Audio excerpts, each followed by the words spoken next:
சேலம் ஆத்தூர் அருகே 3 குழந்தைகள் வெட்டப்பட்ட சம்பவம் தொடர்பாக தற்போது நேரில் விசாரணை நடத்தி வருகிறார் எஸ்பி. அதில் 2 குழந்தைகள் சம்பவ இடத்திலேயே உயிரிழந்திருக்கிறார்கள்.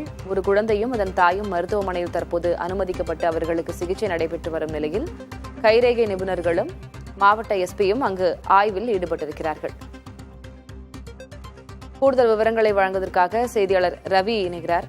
ரவி, முதல்ல என்ன நடந்தது? தற்போது விசாரணை நிலவரம் என்ன?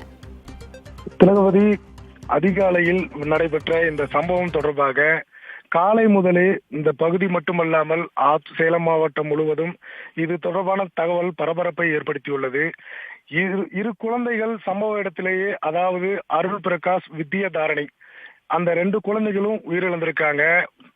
தவமணி அவங்கள அம்மா ஆத்தூர் அரசு மருத்துவமனையில் முதலுதவி சிகிச்சை அளிக்கப்பட்ட நிலையில் மேல் சிகிச்சைக்காக சேலம் அரசு மருத்துவமனைக்கு அனுப்பி வைத்துள்ளனர். அதே போல இன்னொரு குழந்தையான அருள்குமாரி அவங்களையும் சேலம் அரசு மருத்துவமனைக்கு அனுப்பி வைக்கப்பட்டுள்ள நிலையில சேலம் மாவட்ட காவல் கண்காணிப்பாளர் கௌதம் கோயல் நிகழ்விடத்துல விசாரணை மேற்கொண்டாரு.